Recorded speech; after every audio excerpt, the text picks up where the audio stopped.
So I'd been wearing this bead necklace for about 4 years, and I decided it was time to shorten it up. I was curious to see how it was put together because it seemed to me that the assembly was quite clever. So here we have either a pin or a hefty wire. We're about to bend it back into shape, stripping away the unnecessary bits. And look at this. It is a pin indeed. It's hooked onto a connector with one end, and see how, with the other, it grips a rope. Well, we're just taking this cable off its hook, and get this, there are no crimps on the cable. It's secured in a completely odd way. You start to wonder, how's that possible, right? Yes, it's spooky to cut, but I've decided an action is needed now. Later, I'll somehow manage to piece it all back. Have a look, it's quite intriguing. There aren't any crimps here, only a cord that's been knotted. Plus, the bead doesn't fit through, so we need to keep on cutting just a little more. After tying another knot, there's something interesting to note. It seems that all the knots were hidden inside the bead holes. Everything is done so neatly that I'm not sure if I can replicate it in the same way. The second end of the bee necklace looks just like the first one. That is, there are also 2 knots under each bead. To be more precise, it's not a complete knot, it's only half a knot. Well, let me show you more. So I put the required number of beads on my string. By the way, the thickness of the string is 0.4 millimeters. I threaded the string through the pin that was already here.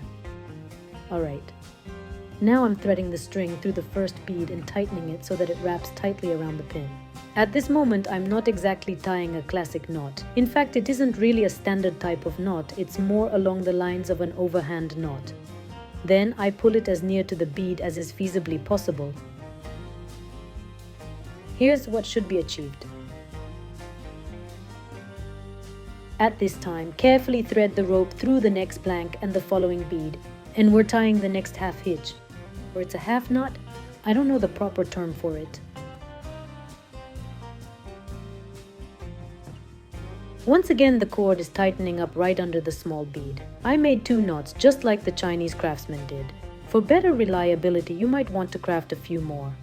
Now I'm threading the rope through the next 3 beads and cutting off the extra tail of the rope. I'm starting with the second tip. I thread the cable into the pin, which was already on this necklace.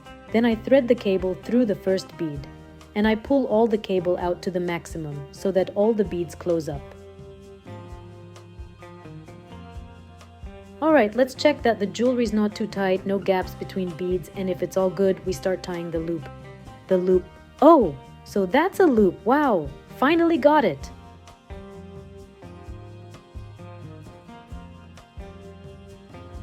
Tighten up the loop right next to the bead. Here, I'm going to use some tools to help out because my hands keep slipping off. After securing the loop, we'll feed the string right into the next bead. Carefully, just like this, we ease it out from the bead.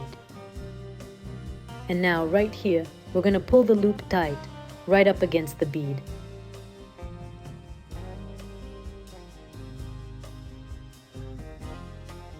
Now we'll thread the cord through the next 2 or 3 beads just as you prefer. Gently pull it through, make sure it's snug, and then cut off any extra tail. And just like that, your jewelry piece is complete. This little choker turned out just perfect, just the way I envisioned it. You know, it's funny. It's been sitting there for 4 whole years guarding the secret of this new beading technique inside.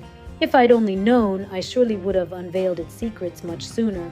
If there's anything in the video that seems confusing, feel free to shoot me your questions. I'm planning to redo this very necklace. That'll be the perfect time to walk you through any of those tricky details once more.